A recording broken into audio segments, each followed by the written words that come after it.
Olá, muito boa tarde. No Sem Censura de hoje nós vamos falar sobre saúde, sobre educação, sobre alimentação infantil e sobre teatro. Os nossos convidados são Roberto de Almeida Gil, que é oncologista. Prazer em tê-lo aqui, doutor Roberto. Prazer é meu. E ele vem nos falar sobre o câncer de estômago e o que pode ajudar na prevenção dessa doença. Parar de fumar, né? Começa. Entre elas. Tá bom. Nós estamos com o Juliano Costa, que é diretor pedagógico da Pearson. É assim que fala? Sim. E ele vai nos explicar a importância das habilidades socioemocionais dos estudantes. É isso mesmo? Sim, vamos tratar um pouco sobre esse tema e tentar aprofundá-lo com os nossos colegas aqui hoje. Maravilha. Nós estamos com Lidiane Barbosa, que é gastrônoma e idealizadora do projeto Crescer e Semear. É um projeto social que propõe mudar os hábitos alimentares, principalmente das crianças, porque as crianças crescem e viram adultas maravilhosas. É isso. É um livro em branco que a gente ajuda ali a escrever, né? De uma forma bem bacana e Maravilha, diferente. Lidiane. E vai ajudar muito nossa Exato, conversa com o Dr. Roberto. Nós estamos com Adilson Dias. O Adilson está aqui por várias razões. Primeiro, porque ele é diretor de teatro, ele é artista plástico. E como hoje é o Dia do Índio, vocês esqueceram, mas a gente está aqui para lembrar.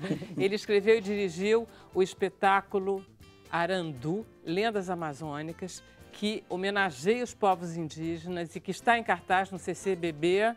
Do Rio de Janeiro. Até 29 de abril, de abril, 29 rapidamente, de mas enfim, nós temos os feriados, vai Sim. dar para ver. Você vai para os outros CCBBs? É os nossos planos, assim, se houver convite, a Isso. princípio o convite foi para o CCBB do Rio, mas há uma vontade imensa de fazer Brasília, São Paulo, enfim. Belo Horizonte? Tudo. Belo Horizonte. Vai rolar. E estamos com Camila Abreu, chiquérrima. Ai, obrigada. Boa tarde, Vera. Boa tarde, pessoal. Boa tarde. Boa tarde para Boa você tarde. aí de casa. Bom, chegou a hora de você participar do Sem Censura. Para participar é muito simples, basta você entrar na sua rede social favorita, que pode ser o Twitter, Facebook, Instagram e também o WhatsApp e mandar uma mensagem pra gente. Eu vou receber e repassar para eles. O nosso número é 99903-5329. Participem. Eu já decorei. 999-035329. Isso aí. Amanhã eu vou passar um WhatsApp. Eu achei que tinha decorado, mas hoje... Pois é, a gente acha que decora, mas na verdade, quando vai lá bater, escrever, esquece. Porque hoje em dia a gente tudo compartilha já no WhatsApp, você nem me olha o Você, na número. verdade, responde e já entra em circuito. Pois é. Vamos lá, 999-03-5329. 5329. Uma dessas a gente erra da informação errada. Vamos então começar com a Adilson, porque hoje você tem que parente índio com essa conformação aí? Na verdade, eu descobri minha origem indígena ontem, Vera. Legal. É um prazer imenso estar aqui com você. Sou teu Prazer fã, é nosso. fã do programa, enfim, tietar um pouquinho. É. Eu descobri ontem com minha tia da Bahia, baiana, tia Meire, a gente conversando pelo WhatsApp e tal. Aí eu falei para ela, vê a origem da minha mãe, era a avó da minha mãe que era índia. Ela falou assim, não, a sua avó que era índia, Tupinambá e tal, de Ilhéus, enfim. Aí me deu toda a localização. Enfim. Mas esse espetáculo que você fez é muito por causa da atriz, foi ela que... Como é que foi essa história? Ah, tá, vamos falar de Arandu. Arandu não tem muito a ver, assim, com a minha história indígena nem história pessoal. Tá. Arandu eu conheci a atriz Lúcia Moraes, a atriz macapaense Lúcia Moraes, que tem uma biblioteca comunitária, Pequena Alegria. Lá em Macapá? Não, aqui no Aqui Rio de no Rio de Janeiro, Janeiro. em Botafogo. Ela montou uma biblioteca dentro de um apartamento. Tá. Na verdade, ela montou várias bibliotecas em comunidades cariocas. Tá.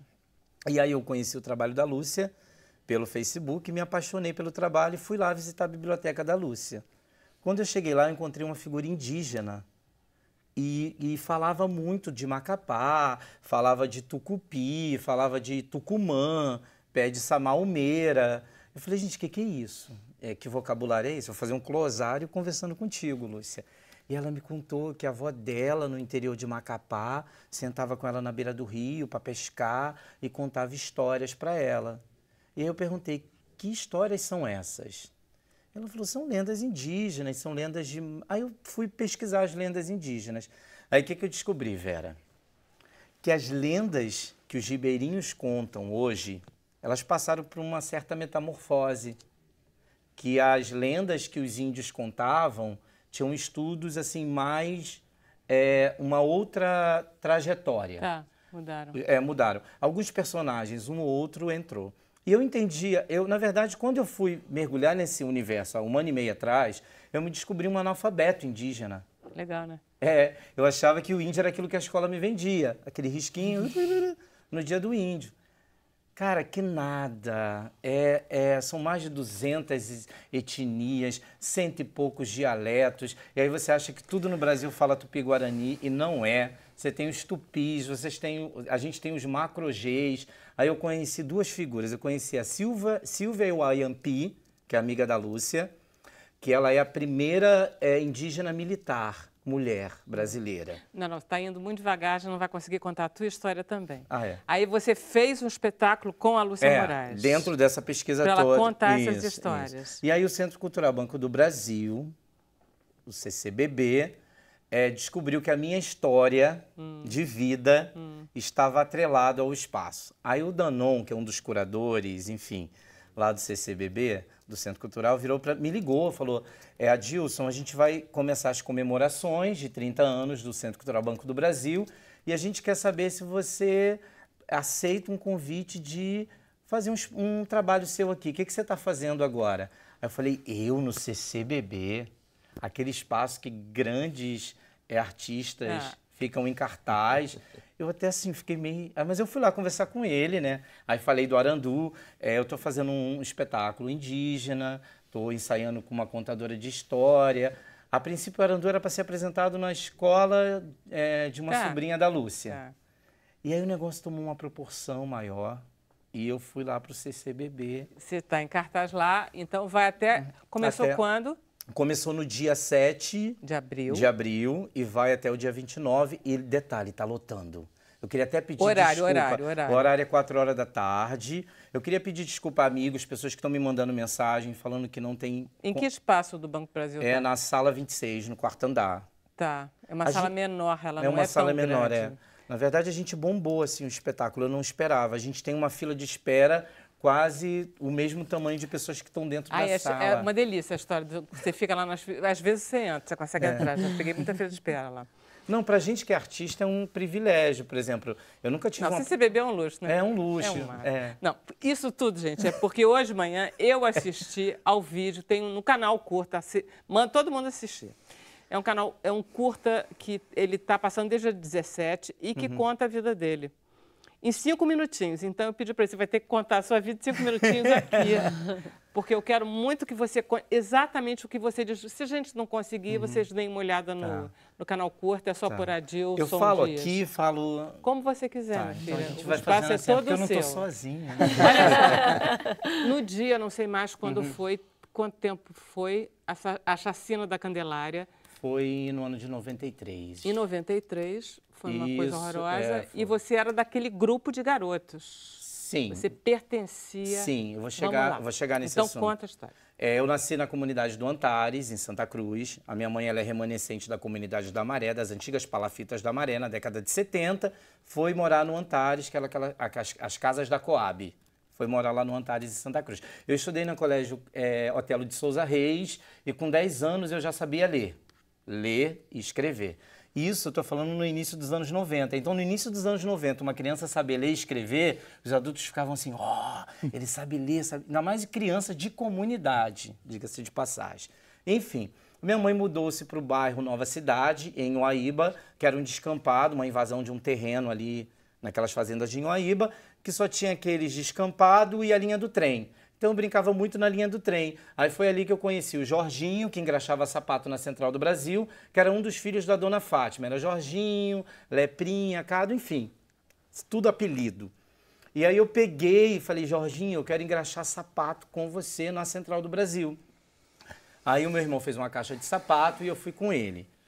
E, enfim, fui a primeira vez para a Central do Brasil, peguei o trem em Uaíba. Naquela época eram 2 horas de viagem, porque era CBTU, enfim.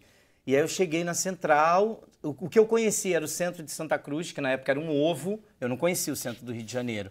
Era uma criança que ia para a escola, voltava para casa, minha mãe teve 11 filhos, o meu pai era um cara que tinha que trabalhar muito, enfim. E aí, o que aconteceu com a minha vida? Eu queria sair da Central do Brasil. Na verdade, quando eu brincava na linha do trem, ali em Uaíba, soltando pipa, jogando pedra no telhado dos outros, eu queria ver o final da linha do trem. Aquela linha que se perdia no horizonte, eu queria ver aquele final da linha do trem. E aí joguei a minha caixa de sapato nas costas e parti. Vambora, Jorginho, engraxar sapato. Quando eu cheguei lá, que eu vi que a linha do trem terminava num dormente, assim, falei, ué, a linha do trem termina aqui? Eu achava que tinha um chafariz, alguma coisa, eu era criança.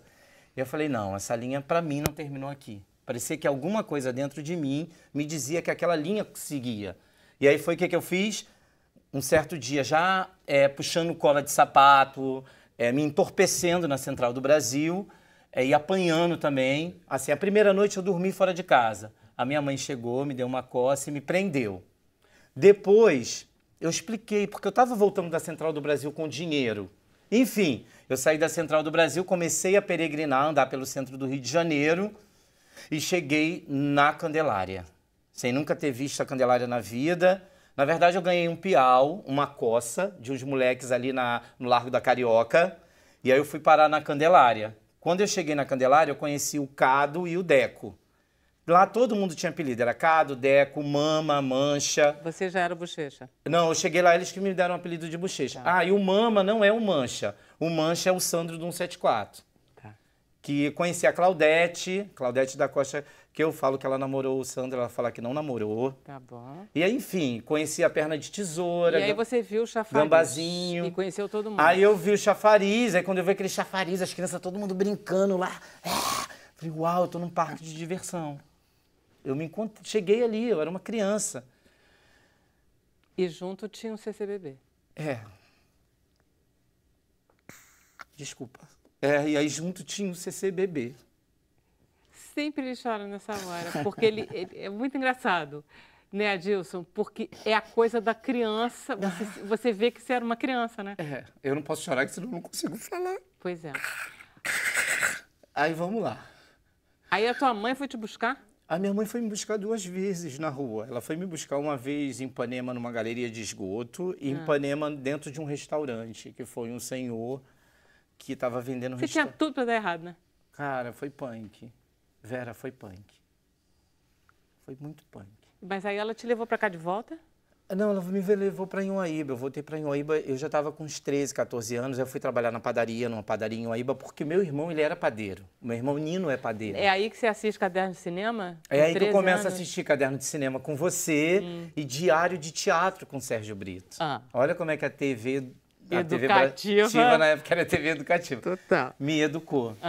E aí eu começo a assistir de madrugada, porque eu trabalhava na padaria, sempre trabalhei na padaria de madrugada, então era muita massa para cilindrar. Aí eu trabalhei na padaria do Luiz, do final do Luiz lá atrás, na comunidade do Nova Cidade. Trabalhei na padaria do Seu Isaías, no Antares, com meu irmão. Enfim. E aí eu cilindrava, cilindro paulista, que você bota a massa, porque na minha época... Não, chega no teatro. Tá. Fui ver Sérgio Brito. Isso. Aí eu fui no Teatro Glória assistir o espetáculo do Harold Pinter, que quem dirigia era o Celton Mello.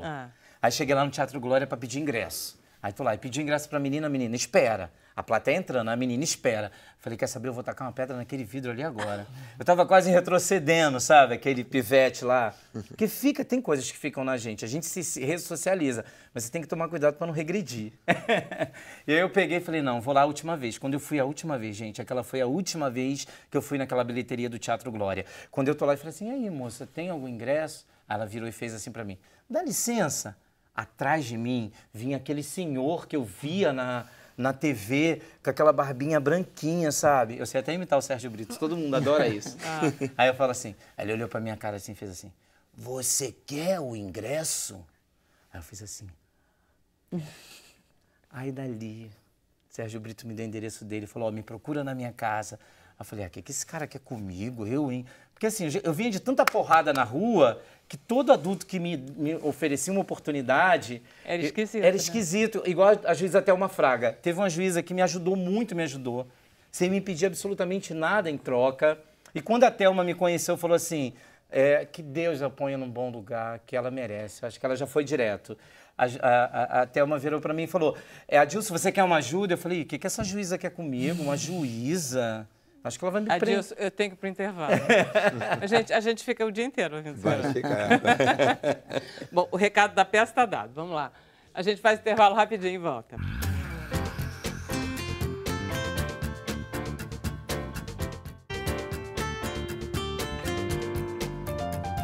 Então, vamos perguntar, Camila, o que temos como perguntas? Olha, Vivian comentou aqui, que história mais incrível, precisa virar peça com certeza. E também teve um comentário aqui no WhatsApp, mas a pessoa ainda não mandou o nome, mas dizendo que o Adilson merece um programa só para ele, só para contar toda a história de vida. Eu acho que ele precisava fazer uma peça, ia dar muito certo. Com certeza. Aceito a ideia, Sim. só você começar agora. O CCBB está todo querendo... eu quero agradecer ao Banco do Brasil, gente. Pode agradecer. Um ex-menino de rua tem o primeiro banco, né? O banco número 1 desse país, patrocinando o espetáculo. É importante. É muito bacana. Parabéns. Vera, só para atualizar, foi a Solange Deserto que fez o comentário dizendo que você precisava de um programa só para você. Maravilha, Solange. Beijo. Vamos conversar com Roberto de Almeida Gil, que é oncologista. Você veio pronto para dar várias consultas. Já estou até vestido para isso, a caráter. Então, vamos lá. Eu não sabia da incidência tão importante de câncer de estômago no Brasil. Eu queria que você falasse um pouco sobre isso. A gente tem um levantamento, o Instituto Nacional do Câncer faz uma estimativa da incidência de câncer no Brasil, e o câncer de estômago é a 4ª causa em incidência no Brasil. É diferente dependendo da região. Na região Nordeste, ele é a 2ª causa de incidência.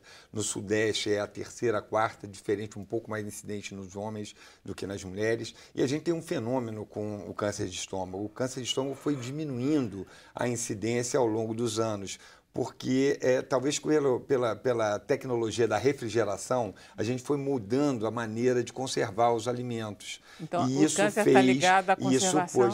Sem dúvida nenhuma que isso é um dos fatores. A gente tem uma incidência no Brasil, existe uma bactéria chamada Helicobacter pylori, que é o principal agente envolvido hoje no câncer de estômago do tipo epitelial. A gente também, quando fala câncer de estômago, a gente tem que lembrar que você tem um tipo dominante, 90% dos casos, que é o adenocarcinoma, que é um tumor epitelial, mas você pode ter um linfoma de estômago, você pode ter um sarcoma de estômago, esses são bem mais raros. Então, quando a gente fala câncer de estômago, a gente fala nesse tipo mais dominante. E ele é causado, essa bactéria está envolvida... Essa bactéria que causa úlcera de estômago? É a bactéria que causa úlcera de estômago. Ele foi descobrido depois de um monte de tempo. A úlcera era imputada por N coisas de estresse, de comida, mas essa bactéria tem um papel. É claro que a bactéria sozinha não. Você tem uma predisposição também e você tem outros fatores associados, entre eles, claro, a alimentação, cigarro, bebida, outras, e a própria genética da pessoa. De alguma forma, não é a genética hereditária, quer dizer, para ninguém que tem uma história com familiar acha que necessariamente você tem 10% dos casos de câncer de estômago são hereditários, mas você tem uma predisposição, porque 10 pessoas podem ter a bactéria e uma delas desenvolve a doença, porque provavelmente as outras 9 têm mecanismos de defesa que não deixam isso acontecer. E a gente tem esse câncer, então, com uma incidência muito grande. E o problema do câncer de estômago é que normalmente ele é silencioso. Quando ele vai se manifestar com sintomas, ele já está numa fase mais avançada. Caramba. Então, quando você tem uma dor de estômago, quando você tem uma queimação, quando você tem um refluxo, quando você tem enjoo, quando você tem os sintomas associados, ele já está numa fase onde o tratamento já é mais difícil e a cura mais difícil. Vai comendo e bebe normalmente sem se dar conta. Vai comendo e bebendo com a doença durante um bom tempo até que ela se manifeste. A gente não conseguiu no câncer de estômago aquilo que a gente consegue com outros cânceres, que é fazer algum diagnóstico preventivo, um rastreamento populacional. O que é isso? É pegar quem não está sentindo nada e fazer um exame, para através desse exame a gente conseguir fazer um diagnóstico precoce e resolver a doença. Por que isso? Porque todo procedimento de rastreamento tem que ter uma relação entre o procedimento que você faz e o benefício que você oferece. No Japão isso é feito, porque a incidência do câncer de estômago no Japão é muito alta, é a maior do mundo. Então lá eles fazem esse rastreamento e conseguiram mostrar uma efetividade em fazer esse rastreamento. Ou seja, você faz muito, você deve ser o quê? Ressonância magnética em todo mundo? Você faz endoscopia em todo mundo. Endoscopia em todo mundo. Digestiva e aí em todo você, no Japão, no comecinho, isso é feito. você... Aí você pega no comecinho. Tá. No Brasil isso é muito caro, a gente não consegue fazer nem endoscopia em quem está sentindo sintoma. Demora muito, porque é um exame mais complexo, depende de aparelhagem. A gente tem uma dificuldade no Brasil no que a gente chama média complexidade, que é fazer diagnósticos quando você precisa um exame armado, um exame como um endoscópico, por exemplo. E a gente não conseguiu provar esse benefício. Mas o que eu acho que a gente pode fazer de prevenção, primeiro, tentar se cuidar muito com a alimentação. Então, o que eu falei, hoje a gente sabe que os embutidos... Que é médico, deixa eu perguntar, Roberto, você que é médico tem muita prática, como é que você diz assim, isso está me cheirando a um câncer de estômago? Olha, eu acho assim, o cheiro é inespecífico, porque senão amanhã alguém está com dor de estômago vendo o programa e fala, eu estou com câncer de estômago, eu estou com enjoo, eu estou com câncer de estômago. O sintoma, o que eu acho que você tem, se isso quando está chega persistente, em você já está com... Isso, e se esse sintoma está persistente, sabe aquela coisa óbvia? Procure médico e procure tentar entender o que está acontecendo. Refluxo, queimação, tudo isso. A gente está tendo uma modificação desse câncer de estômago que a gente tinha antigamente, que era um câncer, a gente dividindo no estômago no meio, numa parte mais baixa, que a gente chama de distal, e numa parte mais alta, que a gente chama de proximal, a gente tinha mais o câncer distal. Hoje, a gente está tendo mais o câncer proximal, na parte superior do estômago. Isso me lembra uma pergunta que eu não posso deixar de fazer. Quem faz cirurgia bariátrica tem mais tendência ou não tem nenhum vínculo? Não tem nenhuma, não tem a relação. Tem relação nenhuma. Não tem relação da bariátrica com isso. A bariátrica é um grande problema. Qual é o problema que a gente tem? É que a obesidade pode estar relacionada com câncer de estômago proximal, por aumento de refluxo. Quem é muito obeso começa a ter mais refluxo e o refluxo muda o epitélio da junção, onde o esôfago se junta com o estômago. Isso a gente está vendo nos Estados Unidos e a gente está vendo no Brasil também. Então, a gente começa a ver uma modificação do perfil da doença, porque o sobrepeso no Brasil é um grande problema. Imagina nos Estados Unidos. Super concordando. O Japão não tem sobrepeso. É o hábito da alimentação, provavelmente... Qual é a alimentação no Japão? Porque a gente corta logo de sushi, sashimi, não talvez isso seja uma das razões. É uma das razões que talvez a gente tenha alguma coisa com alimentos crus, com maior infestação de Helicobacter e maior produção de... Porque, claro, quando você come... A salada é ótimo, o peixe é ótimo, mas tudo vai depender da maneira como aquele produto foi conservado, foi preparado, foi limpo. Mas é peixe cru, saiu do mar, vem para a mesa. Não, mas não vai para o peixe, não sai do mar e vai para a mesa. Ele tem etapas anteriores de conservação de tudo, que são muito complicadas. O senhor falou do Nordeste, que tem grande incidência. Seria a carne seca e os nitratos? A carne de sol. Quer dizer, eu estou virando uma chutadora colocando... Né? Eu uma vez tive um problema num programa de televisão que eu falei da carne de sol, né? Nunca mais o restaurante na frente, o senhor não vai comer mais carne, não, que o senhor falou mal dos meus produtos. Tudo é a relatividade. A gente sabe, por exemplo, embutidos. Pois é, salaminho hoje é classificado pela aquilo. Organização Mundial de Saúde como cancerígeno tipo 1. Você falou cigarro, hoje você tem também todos os embutidos. E o que a gente viu? Peito de peru, né? Peito de peru é uma coisa terrível. Sério? E mais, os peito de peru e requeijão, gente, não. E tudo hoje tem a questão da conservação. Antigamente as coisas iam para o supermercado durando 2 meses. Hoje duram 10 meses, 12 meses. Cara, outro dia tinha um patê 5 anos perfeito. É uma coisa... Eu digo, eu não posso ter comido uma coisa de 5 anos atrás. É uma loucura que você está vendo. Então você vai vendo isso aqui. Mas o que a gente percebe é que a tentativa hoje... Também as coisas são caras, as coisas orgânicas são caras. A gente também entende o outro lado da população. Hoje eu fiquei impressionado quando a nutricionista do Instituto Nacional do Câncer falou assim, olha, recomende comida de fogão. Eu falei...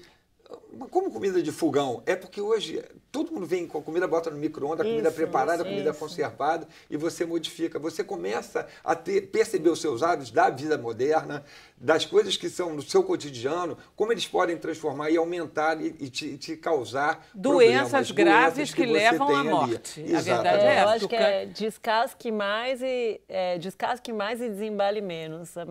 Isso, mais ou menos que você tem nessas coisas que a gente tenta falar, a gente tenta criar a ideia dos bons hábitos alimentares e a gente tentar modificar, a gente está tentando, porque é a melhor forma de prevenção que você tem. Todo mundo procura sempre a pílula mágica. A pílula mágica, às vezes, está em fazer exercício, evitar a obesidade, você comer de forma saudável, com alimentos que você conheça, e você valorizar aquilo que o teu corpo está te dizendo. Se ele está te dando um sintoma, você procura entender o que ele está acontecendo. Hoje é muito comum as pessoas usarem os inibidores de bomba, os inibidores HT2, eu não gosto de falar muito a linguagem, que é omeprazol, pantoprazol, esomeprazol, tem um monte de prazol, você e as pessoas vão tomando Camila? Um monte de remédios assim, indefinidamente. Pra que servem essas coisas? E tudo que você muda aquele ambiente natural de alguma coisa, você pode causar um dano.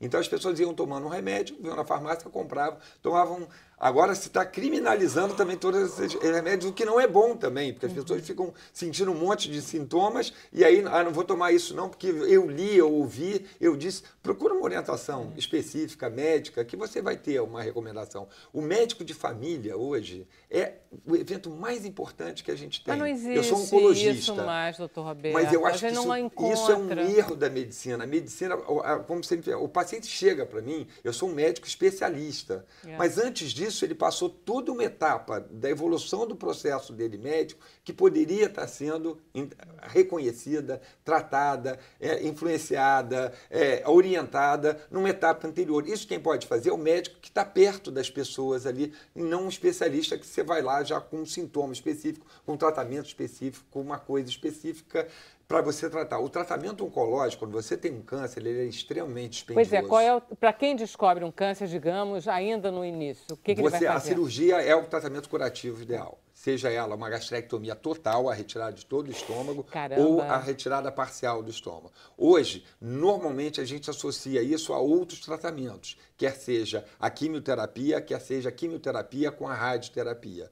A gente tem um alento hoje para as doenças mais avançadas que a gente está começando a ter efetividade na imunoterapia. É um caminho novo da oncologia, extremamente fascinante, que a gente está começando a perceber que a gente pode ter o seu próprio organismo lutando contra a doença. A gente está conseguindo medicamentos que hoje fazem com que a proteção que a célula tumoral desenvolve para se proteger dos órgãos de defesa, das células de defesa que a gente tem no nosso organismo, a gente tem como tirar esse bloqueio que a célula tumoral constrói e a gente consegue que a própria célula de defesa do organismo consiga combater a doença. Mas com medicamentos com ou medicamentos? Com medicamentos que são caríssimos. Por enquanto. Muito caros. Sempre que é o grande assim. problema. O grande problema que a gente tem hoje é o acesso. Como essas medicações são muito caras, a gente não consegue, por exemplo, ter acesso dessas medicações no sistema público, só no sistema privado. Tá. Isso é um problema que a gente tem.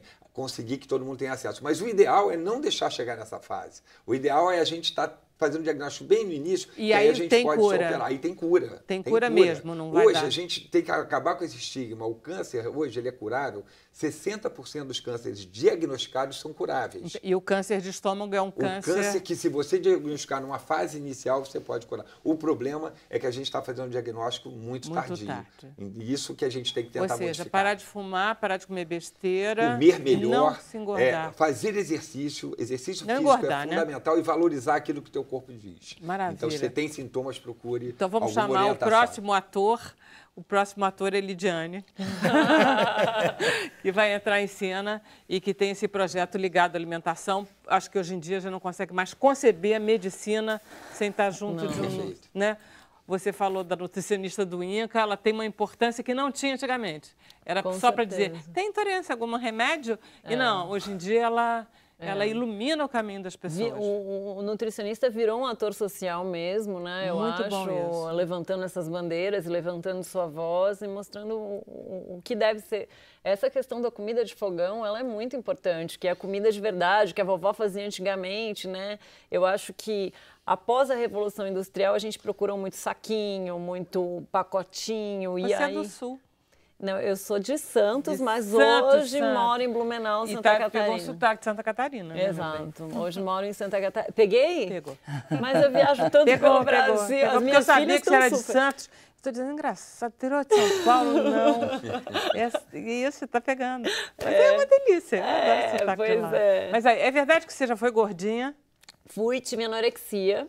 Depois, na adolescência, tive anorexia, que é aquela fase horrorosa dura, que você né? tem que ser magra, quer dizer, tem que ser magra, enfim, né? Sofri muito com isso, mas foi o limão que virou a limonada, que fez com que eu me interessasse pela alimentação mesmo, de verdade. Eu precisava sair daquilo e queria fazer do alimento um amigo, né? Não um inimigo como eu estava fazendo. E aí foi quando tudo realmente mudou, né? Então fiz direito primeiro, mas depois fui fazer gastronomia. E aí eu sempre procurei uma gastronomia voltada para a saúde, né? E que fizesse sentido, na verdade. É verdade que você fez um curso de comida vegana no Cordon Bleu? Fiz. Gente, eu não sabia que o Cordon Bleu tinha curso de comida vegana. Fiz. Gente, é muito chique. Fiz, não é? Eu queria muito estudar lá, né? Porque é o berço da gastronomia, e aí eu pensei, meu Deus, onde eu vou me encaixar aqui? Não, muita manteiga não dá, né? Muito não sei o que não dá. E aí descobri, fui fazer, e é incrível como vai se abrindo realmente, porque tá todo mundo de olho nessas mudanças, não tem como, né? Há 8 anos atrás, quando eu comecei, e eu levantava essas bandeiras, me olhavam, nossa, que ET. Que ridículo, né? O que ela tá falando? Lidiane, isso é moda. Eu posso fazer uma pergunta? Como é que você... Eu vi que você trabalha com criança. Como é que você trabalha com a criança quando o adulto tem maus hábitos? Porque eu vejo que, assim, se você tem bons hábitos, e minhas filhas, uma é bailarina, a outra é médica, tem bons hábitos, os meus netos têm ótimos hábitos alimentares, porque os pais influenciam. Mas eu conheço adultos que comem muito mal, e a criança tem aquela perspectiva na casa todo dia. Como é que é influenciar só? Como é que você tenta fazer? Como é que é isso? Então, na verdade, é um projeto social, né, que é o Crescer e Semear, que existe há 3 anos. O Crescer, ele começou porque o meu público é um público nichado. Então, hoje eu faço restaurantes pelo Brasil, dou aula. Não é gente que tem acesso a isso. E eu pensei, putz, eu preciso espalhar essa saúde de uma forma acessível. Como eu vou fazer isso? Eu vou dar essa informação porque as pessoas precisam ter. E aonde? Pensei em escolas públicas. Então, vamos às escolas públicas. E aí, eu não sabia muito como fazer. E meu primeiro contato... feedback negativo da criança, porque eu comecei a fazer uma aula e aí a criança, das crianças da aula falou assim, tá, e quem vai ensinar minha mãe? Aí eu pensei, putz, eu preciso estar em contato com esses pais. E aí fiz uma cartilha e comecei a chamar esses pais para participar dessas aulas, porque realmente não adianta nada eu estar falando com as crianças, elas chegam em casa e aí, como vai ser, né? E aí, nesses 3 anos, eu fui fazendo essas atividades em cidades pelo Brasil, nada pontuais. E agora a gente está em Blumenau, vai ficar esse ano de 2018, em 13 escolas públicas da prefeitura, onde a merenda não é terceirizada. Então, hoje a gente está fazendo a tríplice, merendeira, pais e crianças. Então, são 4.500. Quando me deram, em Blumenau tem 128 escolas. Quando me deram 13, eu falei, pô, 13 só? Só 13? Aí veio 4.500 crianças. 13 escolas, pode ser 5? Né? Então, na verdade, o que a gente fez foi juntar. Né? Então, hoje eu converso com as crianças, nós fazemos oficinas, são crianças de 4 a 15 anos. Então, as crianças menores vão para a cozinha, mas as maiores também estão me pedindo para ir. Todo mês eu tenho encontro com todas as merendeiras. Eu não quis fazer, que a gente falou até sobre essa alimentação ser cara. Então, eu não quis fazer nada de extraordinário ali. Eu peguei a lista de insumos da prefeitura E eu pensei, bom, é com isso que eu vou trabalhar. Eu trabalho muito para pessoas que têm intolerâncias e alergias alimentares. Então, dentro daquilo, eu tentei adequar o meu trabalho, na verdade, fazer preparações que crianças gostam. Então, a abobrinha vira muffin, né? A mandioca vira coxinha. Eu acho que tem que ser dessa forma para que a gente introduza. E mostrar para elas que ali tem sim abobrinha, que ali tem sim mandioca e explicar o que é. E aí a gente... Tá dando certo. Super. Olha só, tem um vídeo, não tem? Ai, Deixa eu passar tem. o vídeo. Vamos lá ver o vídeo, Daniel, pode passar.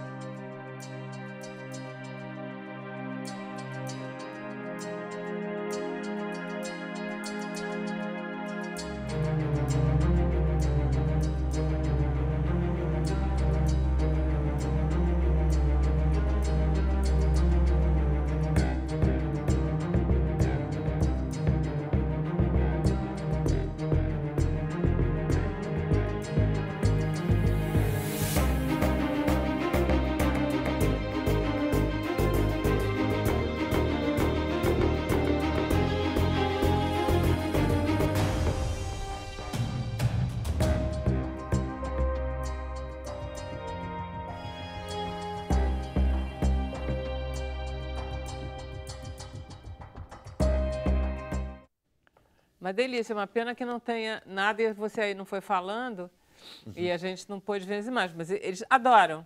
Eles adoram, eles levam para casa um avental e o chapéu de cozinheiro para poder levar isso para que a família... Já chega em casa, a mãe já olha e fala o que aconteceu ali. E aí eles já são o primeiro contato com o que os pais vão receber depois em palestras e tudo mais. Com os mais velhos a gente fala muito sobre rotulagem, sobre o que tem dentro do saquinho, sobre o que tem dentro da caixinha. Então, você tomaria esse copo de óleo? Não. Pois é, dentro desse saquinho tem. Para poder explicar um pouco isso para eles, porque realmente não tem acesso. E foi o que a gente falava aqui, né? É educação, é educar. Quem é o público mais difícil? Os pais? Com toda certeza. Eles têm convicção de que eles comem bem comendo pizza? Não. Olha só. Porque eu acho que todo mundo sabe no fundo. Mas, Lidiane, eu que vejo um desenho animado que você expressa alguns sentimentos com cores e com... O brócoli era o nojo, o nojinho era o brócoli. Então você já cria um condicionamento da própria criança de olhar... As embalagens estão lá. As coisas também têm um lado simbólico que são passadas, alguma coisa que você tem. E eu acho que trabalhar com a criança é mais fácil, porque ela é mais aberta. Sim. O adulto, às vezes, se protege dentro dos seus conceitos. Eu sempre fiz isso na minha vida, então não tem que mudar. Mas eles são permeáveis um pouco? Então, a criança os torna, eu acho que o que eu tenho de feedback, depois eu até fico um pouco calma, Lidiane, porque os pais viram e falam para mim, ao final, eu não faço de propósito, é que eu não tenho a informação. Eu acho sim. Eu também. Não tive a informação. Eu não então, sabia. Aí que para mim fica mais convicto de que sim, essa informação precisa ser passada para esses pais. E assim, eu sempre tenho um exemplo na cabeça. As minhas filhas, elas têm 11, 13 anos e aprenderam a reciclar desde sempre. Eu, quando eu paro em frente ao lixo, eu fico pensando, qual é o azul, qual é o amarelo, qual é o verde, porque eu não aprendi. Eu não tive essa... A escola tem um papel não só de educar a criança, né?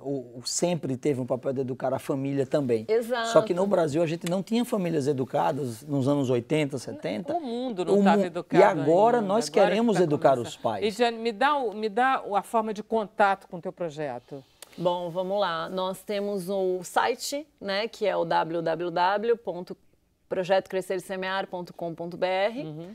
O e-mail cresceresemear@lidianebarbosa.com.br. O Insta é Crescer e Semear. E a gente vive de voluntariado, né? Então, hoje a gente vive de voluntariado. Eu faço cursos pelo Brasil para arrecadar a grana para o projeto. Então, quem quiser estar junto com a gente... Pede. Sim, pelo e-mail do cresceresemear@lidianebarbosa.com.br. E aí você dá feedback logo. A gente pode escrever, olha só, posso comer salaminho, não sei o que. Você vai dizer, não. Não, eu falo, isso é do mal.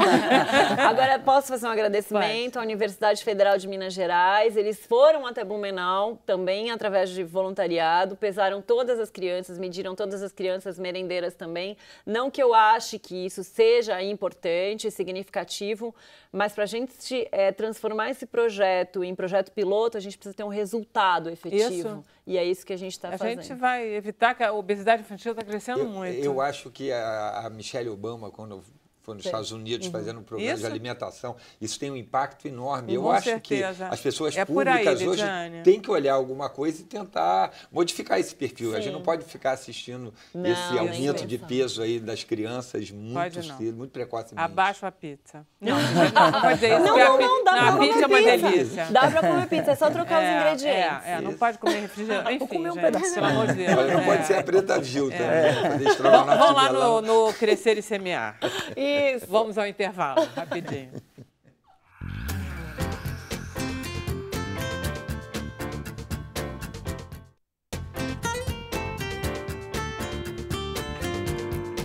Nós vamos falar agora. Estamos de volta, Camilinha. Então, temos perguntas aqui sobre o câncer de estômago. Uma delas é do Marcelo de Salvador. Ele pergunta se o consumo de alimentos quentes, muito quentes, pode causar câncer. Pode causar câncer de esôfago, principalmente. A incidência de câncer de esôfago no Rio Grande do Sul, pelo hábito do chimarrão, é maior do que em outros lugares por esse hábito, que é aquele chá fervente que você tem. Dá um tipo diferente do câncer de estômago, mas é o que é o carcinoma epidermoide, não o adenocarcinoma que eu falei, mas está relacionado sim. A comida muito quente é uma agressão.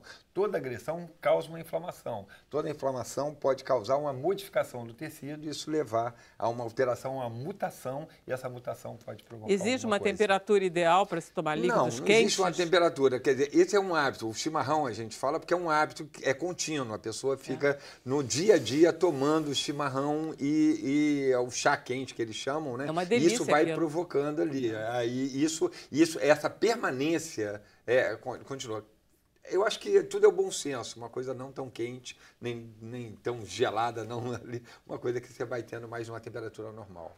E tem uma pergunta para a Lidiane, a Kátia, ela gostaria de saber se frutas verdes contêm os mesmos benefícios que a fruta madura.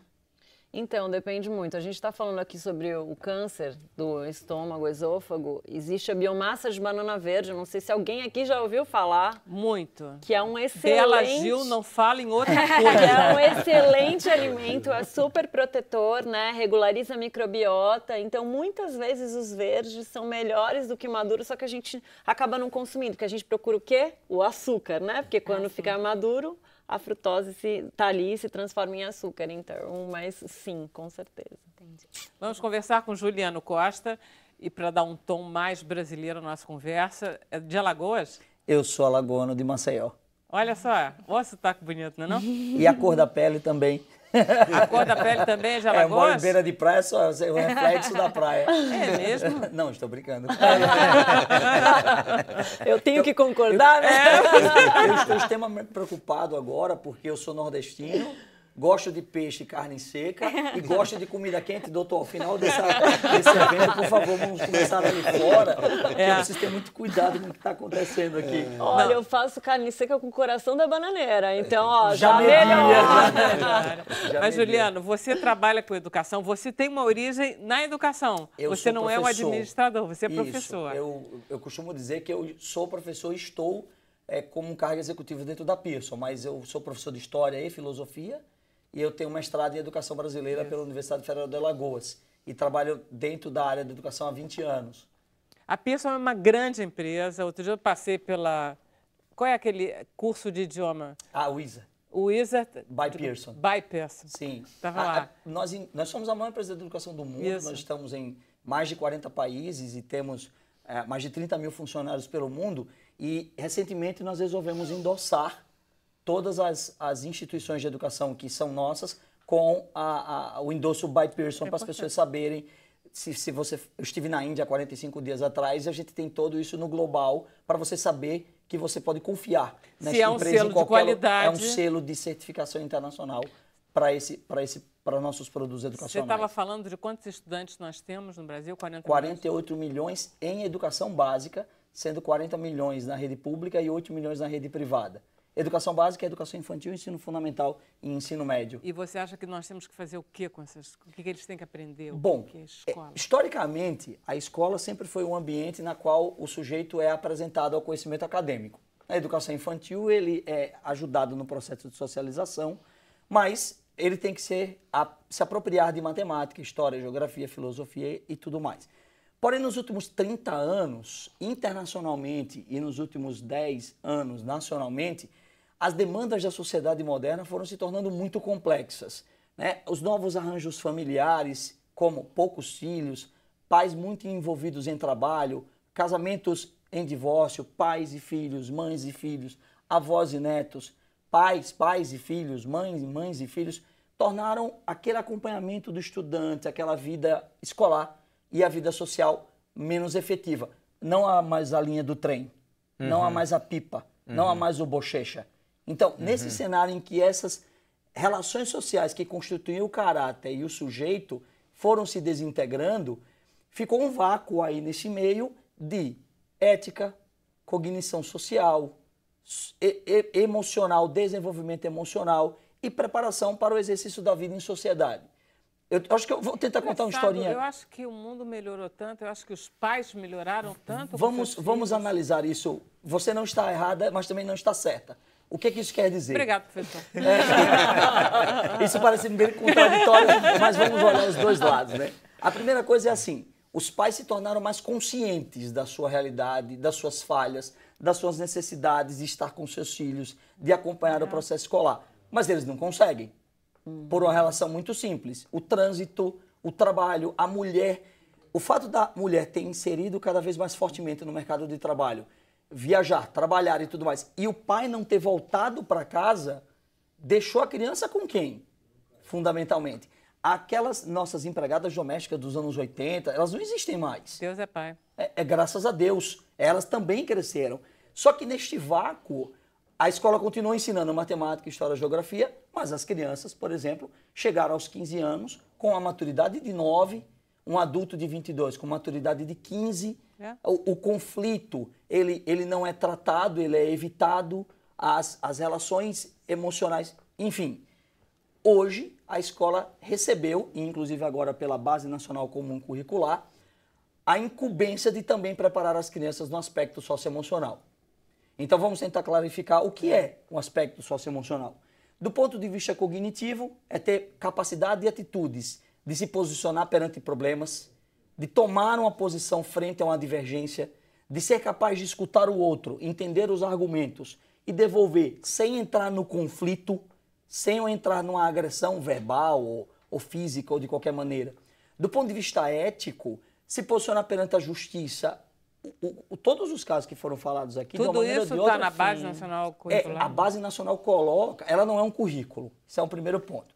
Ela coloca objetivos de aprendizagem macro para que a sociedade brasileira construa os estados e municípios, construam os seus currículos e definam os objetivos de aprendizagem micro. Então, vou dar um exemplo para facilitar o entendimento.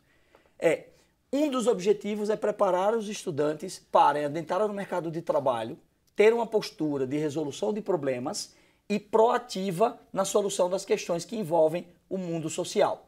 Então, eu quero que uma pessoa venha trabalhar conosco, seja aqui na TV Brasil, seja lá na Pearson, e que ela venha não para aumentar meus problemas, não para piorar a minha companhia, mas para me dar soluções e ajudar a resolver e ajudar a sociedade.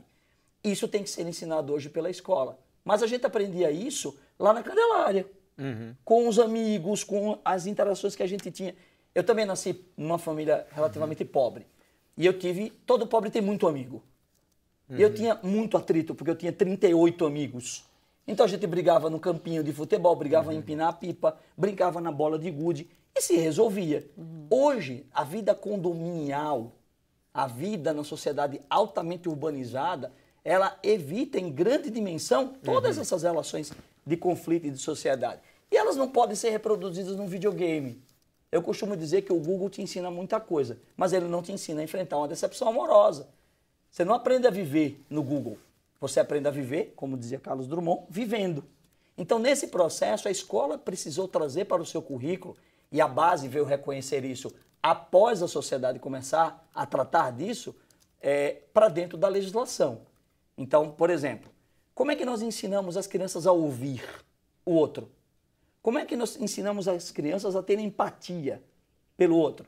Como é que nós ensinamos a criança a discordar e, como dizia Voltaire lá no século XVIII, não concordar com o que o outro está dizendo, mas defender até a morte o direito da pessoa falar.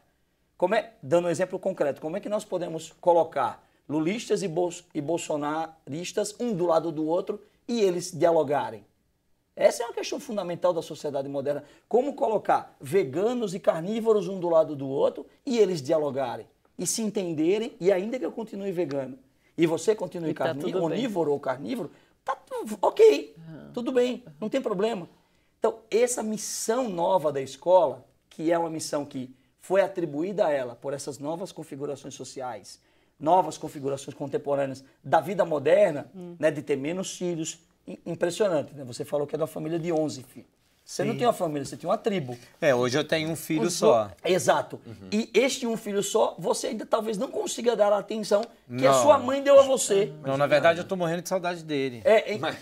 Diz só uma coisa, a métrica hoje que a gente tem na escola, como pai, a gente sempre busca na escola e a gente busca um resultado. O vestibular virou a grande métrica da escola, até de propaganda. Quer dizer, a criança hoje está entrando, eu vejo, no ensino fundamental, aprendendo a ler e escrever, a preocupação dos pais. Será que a escola é boa? Será que ele vai passar no vestibular? Será que ele vai chegar? Como é que, quer dizer, você me compõe um campo filosófico diferente hoje, uma tentativa não, acho que não, Roberto. E como é essa métrica que fica... Deixa eu fazer um apontamento que vai te levar a uma reflexão diferente. O vestibular existe. Ele é uma condição real que você precisa enfrentar. Não adianta, por mais que você diga que quer fazer um intercâmbio na Austrália, que você quer fazer gastronomia no Cordon Bleu, em algum momento você vai enfrentar um processo seletivo, seja para um processo de trainee, seja para uma empresa multinacional, que vai te estressar. Mas o problema não é um processo que vai te estressar, o problema é, você está preparado para enfrentar o estresse? Como é que eu consigo ser educado na escola para que eu tenha o mundo se diluindo ao meu redor, um vestibular na minha frente, os hormônios da adolescência do meu lado, a situação política e econômica do país em crise e eu não tenho um câncer de estômago?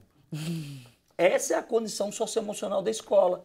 Essa é a condição que nós, educadores, temos que refletir e, obviamente, precisar do apoio dos médicos, dos pais, da comunidade escolar, em pegar essas crianças e dizer assim: nós podemos ensinar vocês a serem adultos equilibrados. O grande problema e dificuldade que nós estamos enfrentando em conjunto, o seu adulto que não vai fazer um exame preventivo, o seu adulto que não se alimenta bem, é o mesmo adulto que não tem a inteligência socioemocional para educar o seu próprio filho.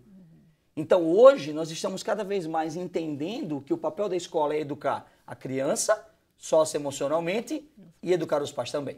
Muito bom. Gostei do programa. Queria muito agradecer a presença de vocês todos. Foi um prazer enorme tê-los aqui. A gente vai ficar mais um pouquinho junto. Ok. A gente vai voltar amanhã na TV às 5h30 da tarde. Mas agora a gente vai para o Facebook. Que tal vocês irem com a gente? Até amanhã.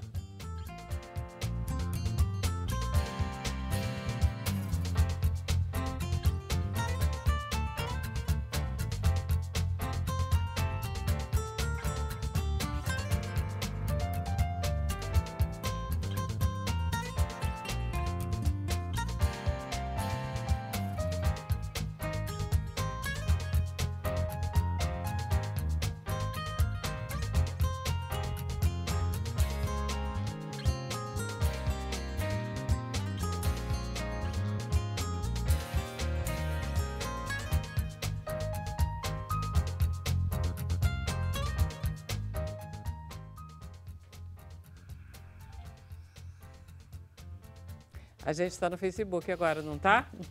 Estamos sim. Então tá. Continuamos ao vivo agora aqui no Facebook para responder mais algumas perguntas dos nossos telespectadores.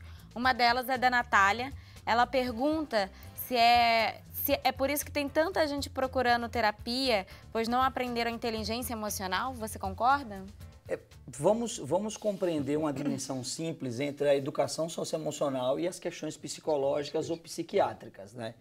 O elemento psicológico ou psiquiátrico, ele não vai ser resolvido pela escola. Porém, se você tem uma tendência ou inclinação a algum tipo de distúrbio psicológico, não psiquiátrico, porque psiquiátrico envolve fisiologia e outras dimensões que estão além do controle da escola, a gente consegue ajudar muito. Por exemplo, Uma escola que tem um bom trabalho socioemocional, que evita processos de bullying, que trabalha com alimentação saudável, que trabalha com a ideia de conscientização, de autocontrole, autoconhecimento, relação intra e interpessoal, obviamente que a possibilidade dessa criança ou desse adolescente adulto necessitar de um atendimento psicológico é muito menor. É mais bem resolvido.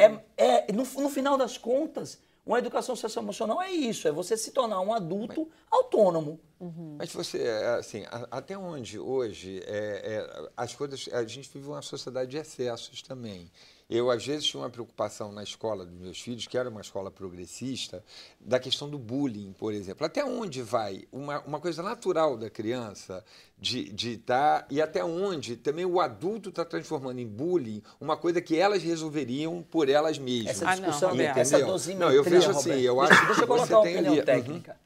Do ponto de vista da dosimetria, que seria exatamente até onde algo é uma relação de atrito entre crianças que precisam se resolver, e isso passa a ser um problema que não é atrito normal, quando causa mal-estar. Quando causa dor e sofrimento. Doeu no seu calo. Essa é uma coisa que a gente vê na escola. Viu? Quem está dentro da escola, Roberto, vê com muita clareza. Claro. Eu vou dar um exemplo real. É a experiência de quem está lá dentro trabalhando com criança. Eu vou dar um exemplo real. Eu tenho um filho autista. Eu tenho 2 filhos, o mais velho e o mais novo. O mais novo está dentro do espectro. E aí, dentro da escola, ele tem problemas de sensibilidade de toque. Né? Como todo autista, uma das características é a hipersensorialidade, e a dele é a audição e o toque. Quando os colegas tocam nele para brincar, para provocar, para dizer assim, o nome dele é Atos. Atos, vem cá. Ele sente que ele foi beliscado. Mas não é um beliscão, ele foi tocado. Mas aí ele reage mal, ele diz, não. E ele chega em casa dizendo assim, papai, fulano me beliscou. E aí, quando eu vou na escola conversar com a escola, e é interessante eu, educador, e conversar na escola, isso sempre é uma coisa mais complexa do que o normal. A professora... E a consulta médica também. Exato. A professora diz, mas ele não foi beliscado. Eu disse, professor, eu sei que ele não foi beliscado. Mas não importa o que aconteceu, o que importa é o modo como ele sente aquele fenômeno. Porque se a gente continuar com isso, vai chegar uma hora que ele não vai querer nem entrar na sala. Porque o colega esbarrar nele, ele vai entender qual... Então, no fenômeno final, é assim. Se incomoda e aquilo começa a gerar na criança, como a criança ela faz muita homonomia, ela reproduz os comportamentos, aquilo vai prejudicar, porque ela vai reproduzir em sequência, mas ela vai chegar em casa apontando isso. Né? A psicologia... A psicopedagogia já apontaram muito claramente. Qualquer fenômeno que afeta a criança, ela reproduz isso em alguma instância. Ou ela não come bem, ou ela não dorme bem, ou ela não se relaciona bem. E aí, se foi saudável, se aconteceu e não chegou em nenhuma das duas casas, de uma criança e da outra, lá mesmo se resolveu. Então, eu costumo dizer assim, qualquer tipo de processo de atrito entre crianças que se resolve na escola não é bullying. Mas no teatro... Fala. Eu tenho uma pergunta para fazer. A gente está falando de escola, educação, enfim, dentro desse contexto, você abriu um parêntese nos bastidores sobre aquele adolescente, aquele jovem, aquela criança dos anos 90, não é a criança de hoje, não é o milênio, que já nasce com tablet, né? Praticamente com tablet. As emoções vêm através de emojis. Exatamente. O que eu queria também, assim, eu queria perguntar, como é que é esse avanço do professor? O que a escola, desse conceito de pensamento de escola, o que esse conceito de pensamento de escola pensa no professor? E o professor também com suas angústias, que professor é esse que vai iluminar esse alúmino? Quem é que está formando? Quem é que está formando? Esse é um problema que a gente tem que encarar. E definitivamente nós temos 3.600.000 professores. Vocês devem saber que o mundo inteiro fala de um país como modelo de educação, a Finlândia. Todo mundo fala. Eu conheço muito de perto, todo mundo, o secretário da Educação na Finlândia, o reitor da Universidade de Tampere, que é uma aglomerada... Essa experiência do Michael Moore. Não, mas eu conheço todo mundo, já tive... Ali. O que acontece lá? Vamos lá. Você sabe quantos alunos tem a Finlândia? A Finlândia tem 3 milhões de estudantes. A Finlândia tem 60 mil professores. Eu educaria com a Pearson 60 mil de professores assim, amanhã. Agora eu tenho 3.600.000 professores no Brasil. E a pergunta eu vou levar para um problema um pouco maior. O que as universidades públicas e privadas que formam professores estão fazendo sobre isso? Porque o problema de formação de professores, eu encaro o problema quando ele já está na escola. Eu não sou o MEC. Eu não sou o Estado. Quem é que está seduzindo o professor? Quem é que não valoriza a profissão? Quem é que não gosta de professor? E esse a sociedade brasileira Nós voltamos a um problema bem simples. Quer dizer, a gente não dá o valor ao professor que ele merece. Quem é que a gente valoriza? E não dando valor, Vera, nós não temos recursos para investir na sua formação, nós não temos interesse em investir na sua formação e, consequentemente, isso não ocorre. Porém, aí eu quero fazer um parêntese aqui, existem muitos atores sociais do ambiente privado, do ambiente do terceiro setor e do ambiente público preocupados com isso. Com certeza. É muito mais preocupado. A gente não se dá conta do tamanho do país e do problema. E quando você fala da Finlândia, eu acho interessante isso, porque quando você fala a diferença entre 44 milhões, porque 44 milhões é as suas 48 milhões de estudantes. 128 escolas, as suas escolas. A sua métrica é uma 5 gota. escolas, com 10 escolas é pouco. É você uma dando, sei lá, 1 milhão de palestras e assim mesmo não dá conta, não dá conta. O Brasil tem esse tamanho, a vantagem do Brasil é porque ele é grande e a enorme problemática do Brasil é porque ele é grande. Mas se você não dividir essa porcaria em pedacinho... Mas a base tenta fazer isso, por exemplo. Esse é um bom desafio. A base está tentando. A base traz um desenho geral e diz assim, estados, façam um desenho local e municípios, façam um desenho ainda menor. Isso. Maravilha. Porém, corre o risco da execução naquela escola de Blumenau ser absolutamente distante do que foi planejado nas salas do MEC e no Conselho Nacional da Educação. E por isso que um país integrado, calmo, centrado e com um programa muito claro de longo prazo, que a gente ainda não tem, seria o ideal. Eu vou dar... Só olhando do SUS que você faz, a mesma figura que você faz com o SUS. É a mesma questão. A questão do SUS, você tem uma capilarização, você tem o poder central, o Estado, o município, mas a operacionalidade lá na ponta do sistema pode não ser o ideal, como você está falando. Mas que o desenho tem que ser esse, tem que ser esse. Não, eu lido ali diretamente com 50 merendeiras. Tem lugares, escolas que eu consigo implementar na mesma cidade, a mesma linguagem. Tem escolas que é difícil. Agora, essa questão dos atores sociais, o que eu penso? Eu acho que a sociedade tem que começar a levantar do sofá, parar de reclamar e apontar, falar mal do presidente, do governador. Ah, tá, a gente tem esse direito também, mas de fazer a sua parte. Se eu tenho uma expertise, eu vou usar e vou... Sim, Sabe, eu vou me movimentar para isso. É interessante você falar isso, que, por exemplo, às vezes eu vou num centro socioeducativo. Aí as pessoas falam, Adilson é o exemplo. Aí eu falo, beleza, ótimo, que responsabilidade. Eu sou uma exceção, eu não sou uma regra. Claro. E aí o que acontece é o seguinte, que tem um cognitivo. Se eu pudesse, para cada jovem daquele, tirar um comprimido no bolso e falar, ó, tá aí a fórmula do sucesso, a gente estaria bem melhor. Mas o que acontece é que você tem um cara que tem uma adrenalina mais acelerada, o outro não. E aí tem um cara que quer o esporte, tem um cara que quer a arte. Nem sempre quem está passando por um problema de reeducação ou educação vai entender que só a arte ressocializa. Não, a arte ressocializa, o esporte ressocializa. A alimentação cada um na sua parte. Então, assim, às vezes eu sofro com isso. E também tem a coisa da pessoa estar preparada para receber aquela ajuda. Porque você tem aí... Que é a inteligência socioemocional. Que ele está colocando só que é importante entender que a inteligência emocional não é um fenômeno que se desenvolve de 3 a 17 anos. Ela é um fenômeno que é possível se desenvolver em qualquer momento da vida. E esse é um processo que a gente precisaria trazer para os nossos consultórios, para os nossos restaurantes, para as nossas peças de teatro, porque na medida que a gente tem uma sociedade que se preocupa integradamente com que tipo de ser brasileiro ela quer para daqui a 20 anos, porque definitivamente a gente não está falando de 2020, né? Porque quando a Coreia do Sul fez a sua base, foi em 1973, e ela veio colher... Mas 20 anos dá. Dá. 20 anos dá. Vou dar um exemplo da LDB. Nós tínhamos 27% das crianças na escola em 1994, hoje nós temos 95%. E isso em 20 anos é uma coisa assim, para a gente bater palma, que é o caso do SUS também, que antes do SUS as pessoas simplesmente não tinham sistema de saúde, quem estava no INPS, que Deus o tenha, é que conseguia ter acesso. Então, o Brasil tem conquistas gigantescas para um país gigantesco, com problemas gigantescos.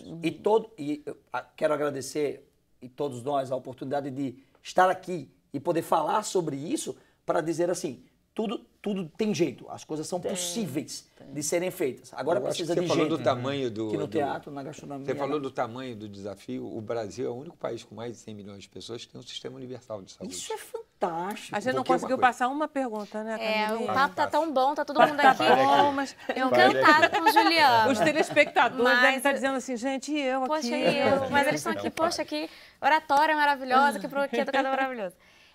Tem uma pergunta aqui da Dilce, ela pergunta se medicamentos contínuos para diabetes, pressão, ansiedade, entre outros, podem provocar o câncer. Não, definitivamente não. Quem tem doenças crônicas que são controladas pelo medicamento, pelo contrário, devem tomar rigorosamente esses medicamentos. Mas eu entendo essa pergunta, tipo assim, não quero, a partir de amanhã não tomo mais nada. Não quero tomar mais remédio nenhum, não tem que fazer. Um remédio que causa, por exemplo, dor de estômago, que é a aspirina, ele diminui muito a incidência de câncer de intestino, para a gente ver como as coisas são assim. Agora, claro, tem pessoas, eu, por exemplo, adoraria tomar aspirina, mas eu tenho uma incompatibilidade. Eu tomei mesmo aquelas que são tamponadas, eu tenho dor de estômago. O que é importante é isso, de jeito nenhum, é isso que a gente está falando.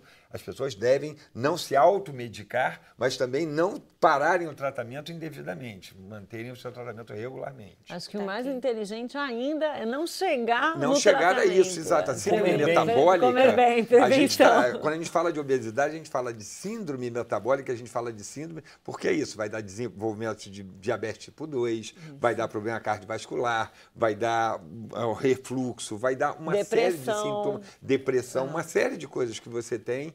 E aí, o que me impressiona, Lídia, eu queria até perguntar, aproveitando a pergunta aí, a questão da construção da imagem, do simbólico também. Por exemplo, quando você começa a ter a defesa de que a obesidade não é feia.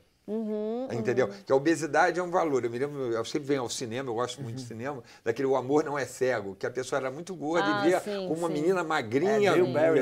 Isso. Como é isso? Como é que você vê? Até onde vai uma inteligência emocional para você lidar com as coisas, e até onde vai a construção simbólica também de valores que não são bons e que deveriam ser modificados, ser saudáveis. A tentativa é um pouco proteger os obesos, porque... O que é o bullying? Porque é complicado alerta, ser obeso, e nem sempre o obeso é obeso por culpa própria. Ele saiu de uma família comendo pizza todo dia, pacotes de biscoito, Coca-Cola. Ao longo da vida... Mas você não precisa transformá-lo também num símbolo. Num padrão estético, mas não é. Eu acho que é uma proteção. Assim, eu sinto como uma proteção. Eu tive um caso em Blumenau de uma criança, né? Foi um feedback dela. Primeiro que eu sempre tomo muito cuidado, como eu falo, e sempre falo, gente, eu tô aqui falando para alimentação para bem magrinho, que pode estar com a saúde toda bagunçada, e para o gordinho também, tá tudo certo.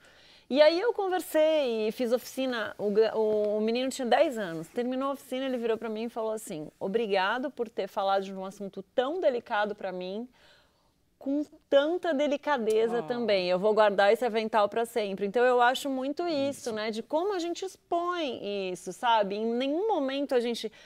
Claro que os adolescentes, você... Teve um menino que levantou a mão e falou, eu não como carne, eu sou vegano. Aí acaba sendo mais... Eu falei, gente, vamos prestar atenção também que a gente tem que cuidar com as nossas escolhas diárias, não dá mais para comer carne todos os dias, não estou falando para ninguém virar vegano, mas eu acho que isso. Então, eu acho que é muito a sensibilidade e delicadeza. Eu acho que, como eu passei, né, por uma anorexia e sei que é bem traumático isso, então também até isso, a forma de conversar, a forma de falar... E entender que não é porque tá gordinho, porque tá magrinho, né? É uma questão de saúde mesmo. É a dificuldade que a gente tem de falar com quem fuma sem criminalizar o fumante. Exato. Entendeu? Ele é um dependente químico de um produto que causa dependência química, que foi colocado. Você não pode culpá-lo, você tem que tentar ajudá-lo. É engraçado que eu nunca acreditei em vício. Eu achava que vício era... Porque eu tinha saído de coisas mais pesadas que tabagismo. E cerveja eu acho amargo. Mas assim, eu acho amargo, não aprendi. Minha família toda, muita gente que eu conheço, amigos, enfim. Vou dizer minha família toda. Mas eu tenho membros da minha família que bebe, assim, muito naturalidade, fica tranquilo e tal, enfim. Eu acho a cerveja amarga. Cocaína eu larguei com muita facilidade, não fiz tratamento. Eu não sei o que tem no meu cognitivo, né, que me levou... Cocaína eu larguei com muita facilidade. Maconha eu parei de fumar depois que o meu filho estava para nascer, quando eu tive a notícia dele. Açúcar você come? Açúcar pra caramba, café também. Da maior edição que você Mas tem. eu fumo cigarro, eu fumo cigarro. Cigarro parece que é dos mais difíceis de você se livrar. Isso, isso. Engraçado. Ele tem um índice Ele de tem adição um poder muito E maior. aí foi aí que eu acreditei Entendeu? em vício. Cocaína, maconha, tudo isso parece que é moleza. São duas coisas que perto são do muito inferno do difíceis. cigarro. Açúcar, por incrível. Tem uma experiência com ratinho que eles botaram uma série de produtos e botaram 10 ratinhos e um dos produtos era o açúcar. E 9 dos ratinhos ficaram dependentes do açúcar. A gente brinca que aquele que não ficou era ratinho na casa do Mick Jagger. Eu acho que também uma das... já estava acostumado Eu demais, acho que um já dos não ia fatores Desculpa, doutor. Eu acho que um dos fatores também que causa muito alguns tabus é as pessoas falarem disso com muito velado, assim, sabe? Às vezes eu estou numa palestra, alguma coisa, eu falo... Não, aí eu falo, como é que um cara que viveu na rua... E não vai falar de drogas. E o que tinha a rua? Fingir que não existe, né? Fingir que não existe. Então, quando eu falo disso, de me ter me drogado, eu falo isso sem nenhum tabu, não tem preconceito nisso. Tem que eu sou cria da favela, morei a minha vida inteira na favela e fato. Isso não me qualifica. Eu também não me sinto assim, acima do bem e do mal. O que eu falo não é... entendeu?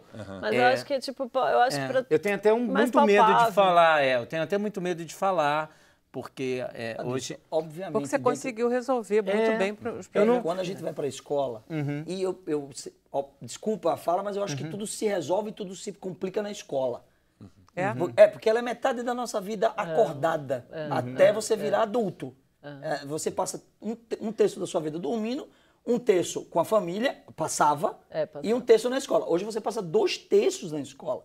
Uma boa parte dos estudantes. Quem dera que a gente passasse 2 terços na escola, não passa mas nada, aí, não. por exemplo, eu fui atender uma escola em Peruíbe que tem muitos alunos, mais de 1000 alunos, e a mantenedora pediu para falar sobre drogas. E você vê, parece um clichê você ir falar sobre drogas, mas é clichê se você for daquele jeito acadêmico, de mostrar, olha, cocaína é assim, ela causa esses efeitos, e não você dar o testemunho dessa existência de amigos que você perdeu, do efeito social real, e que a pessoa, quando você está falando, ela pode pensar, meu tio é assim, o meu tio, como é que eu posso ajudar o meu tio? Eu tenho meu pai desse jeito, né? Eu tive um pai alcoólatra. Então meu pai morreu de cirrose, com 53 anos de idade. Então isso é um fenômeno que me afastou da bebida poderosamente. Mas poderosamente, eu não aguento nem chegar perto. Mas como é que é, Juliano, o professor moderno hoje, como você falou?